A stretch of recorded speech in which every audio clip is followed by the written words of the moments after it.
বাংলায় একটা প্রবাদ আছে না, লাঠি যে আর মাটি তার, সেই কথারই যেন প্রমাণ মিলল নেপালের রাজনীতির ময়দানে।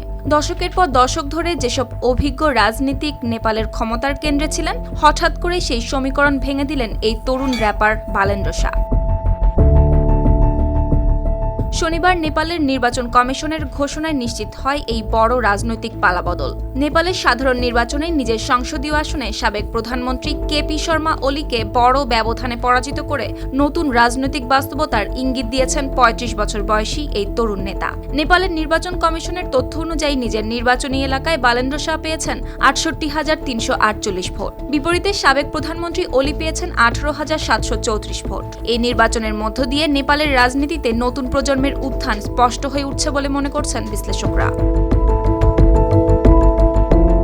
গত সেপ্টেম্বরে সামাজিক যোগাযোগ মাধ্যম নিষিদ্ধের সিদ্ধান্তকে কেন্দ্র করে শুরু হওয়া ছাত্র ও যুব আন্দোলন ধীরে ধীরে বড় রাজনৈতিক আন্দোলনের রূপ নেয়।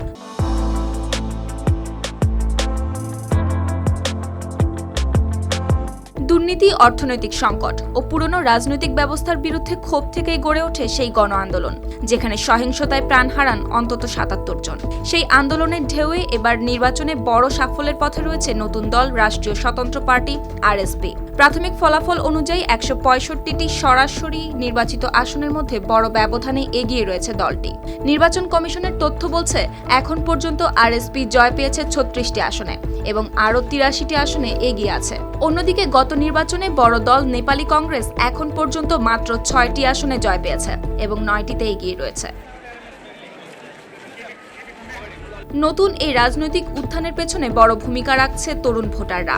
এবারের নির্বাচনে প্রথমবারের মতো ভোটে অংশ নিল প্রায় ৮ লাখ নতুন ভোটার, যার বড় অংশই জেনজি প্রজন্মের। এদিকে বালেন্দ্র শাহ দীর্ঘদিন যুক্ত ছিলেন নেপালের হিপ হপ জগতের সঙ্গে।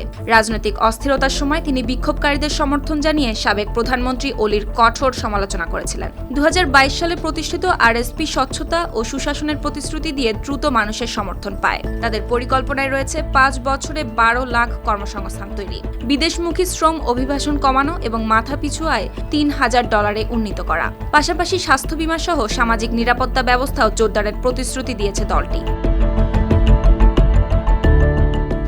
সুপ্তি রায়, RTV।